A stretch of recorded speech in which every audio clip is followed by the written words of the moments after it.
Stephen Quant, my favorite cat pal.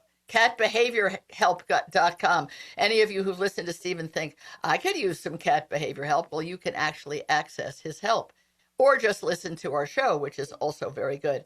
One of the topics that you've dealt with quite a lot because you are one of the facilitators, you probably have a different title than that, at New York Animal Care Care centers of Centers New York that City. I'm not supposed to call care and control.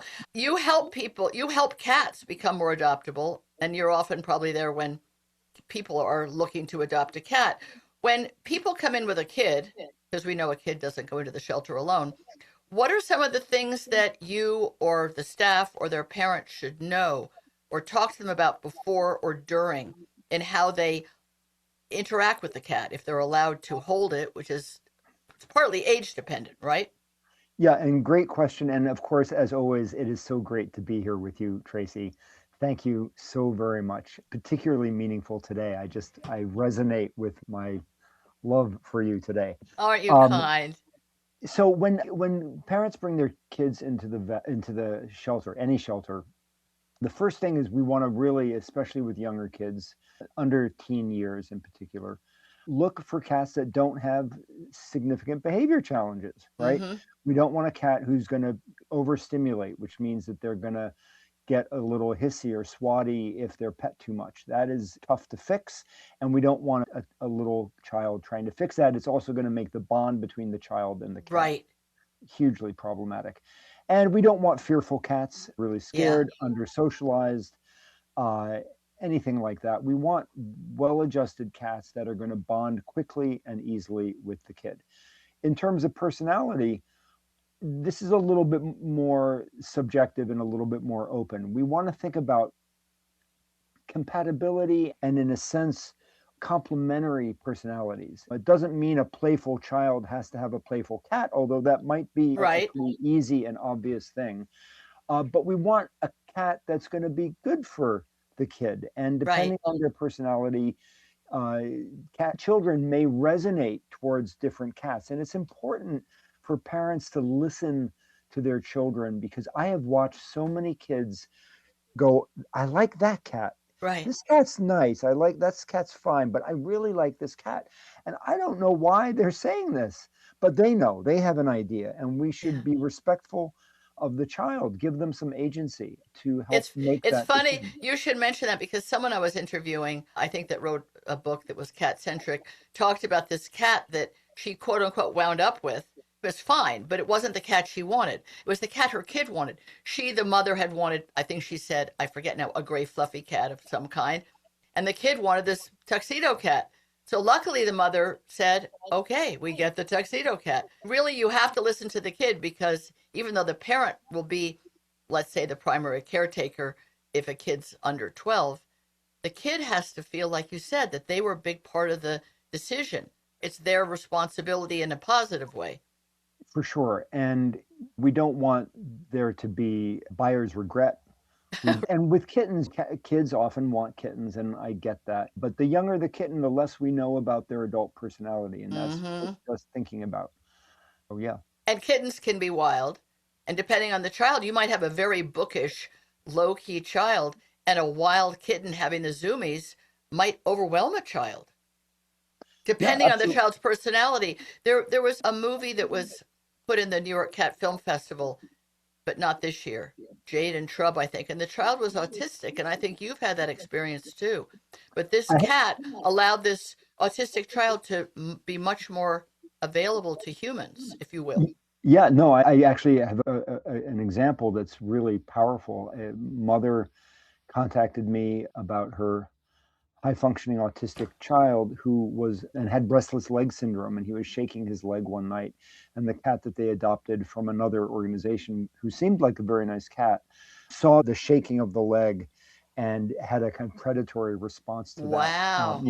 Movement is triggering for Yes, cats, sure. and attacked the child. And they contacted me, and I counseled them that this cat really, unfortunately, needed to go back to the shelter because this was Mm-hmm. not going to be fixable. And the child was already afraid of the cat. And I helped them find the perfect cat. And astonishingly, They bonded really well. And the child doesn't love necessarily being touched by people very much, but he loves being touched by his cat. And they had this Nice. common language. And the mom, months later, I'm still in touch with them. Months later, the mom told me that the kid would often have autistic meltdowns of some sort, right? Mm-hmm. It's a Mm-hmm. thing. And in 5 months, he hadn't had a single one. Whoa, that gave me chills. And to this day, as far as I know, he hasn't. Wow. And they talk to each other. It's the When the son was getting upset a while ago because of something that was going on, their cat's response was to get into bed with him and help him go to sleep. Whoa. And Cats can be the most extraordinary companions and, if you will, therapy animals just by their own nature, depending on the individual. So, choosing that cat and then being willing to say, nothing wrong with the cat. I really feel bad or guilty that I'm now returning this cat to the shelter, but it's not a good fit for us. People have to right, be willing to say that. It's important, yes? absolutely. And I'm always counseling people who are in that position where they have to make a change. That the three emotions that everybody feels if you're going to be returning or rehoming or surrendering a cat is guilt, grief, and failure. And Yes. guilt and failure should not be a part of the emotional Yeah, equation. It's not your fault. You haven't done anything wrong. You're making an affirmative choice on behalf of that cat and that's yourself right. That's so that right. everybody can have the life they want and deserve. And the only emotion that really, unfortunately, is left behind is sadness, is grief. But at Yes. least you can process that emotion without those other unnecessary emotions going after you. That's really well said. So, one more thing about kids and cats. In the cat Bible, I wrote what I believe to be true, but I'd love to know your thought that children, let's say below the age of 8, I'm picking a number randomly, should not be allowed or encouraged to pick up a cat because the way children pick up cats is often very awkward. They pick them up from the middle, and you've now got dangling front legs, dangling back legs. Yes, the cat is uncomfortable, feels insecure, tries to scramble loose, or the kid can somehow have it put in their arms and then they squeeze too tightly. Do you think that's true? I mean, there's many ways that they can stroke a cat, lie down with a cat, play with a cat, but picking them up from the ground can often be not good for either party. So I would say that it's not untrue, and there is truth to it. As a blanket statement, it's a Too kind and strong? respectful. No, it's good. It's a kind and respectful way of dealing with this. But I think it's also worth looking at the cat in question and seeing if the child is teachable. If you can Okay, teach the child an appropriate way, and if, at a certain age, it's just not going to work. correct. But maybe at 5 or 6 or 7, you could teach this, and you show them the respectful way to hold a cat. And we want a cat who is okay with a certain amount of Being uh, jostled. yeah, being jostled and handling it, because obviously we don't want the cat to get upset. If you find that cat, are ragdolls like that? There's some of these purebred cats that seem to like to be Mr. Gumby and they seem to like flop into people's arms, or are those just pictures that people take? I'm not a super breed expert, but I have heard this about ragdolls. I will also tell you, and this is funny, sphinxes are some of the friendliest cats as a No breed. kidding. And we've had a couple at the shelter, but you're not going to, as a rule, you're not going to find cats like that in the shelter. Right. Because often the ones who've wound up in the shelter might have been stray, in which case they're maybe borderline a little feral, or somebody gave them back because of a circumstance, which doesn't mean the cat did anything wrong, but he just might have a more prickly temperament Well, potentially. we've gotten breeds from time to time, and they're almost always surrendered, and usually for kind of compelling reason. I remember someone gave up a Scottish fold because they were leaving the country permanently. Mm, That I don't know why they didn't want to take the cat with them. Maybe they thank couldn't. you. There Yeah. their reasons, but and we didn't get the reasons, but it wasn't just a casual surrender. I guess the other reason that we should always bring up is if anybody has come from a state where it's still legal to declaw a cat, many cats in shelters are there because they've been declawed, which is a mutilation of their feet. Talked about it many times on the show, haven't brought it up in quite a while. When you declaw a cat and you're taking basically, think of a garden shears, cutting off the first joint of your fingers, you leave a cat in pain. They're always in pain. And now they also can't stretch their back and they can't use their claws to mark and do the other natural things. So you have a cat either in pain or grumpy or freaked out. And those cats are often either they run away or they're surrendered and now they're up for adoption, but they've been compromised by human ignorance. Yep. But the good news is in New York State, it's no longer legal. And That's guess right. what?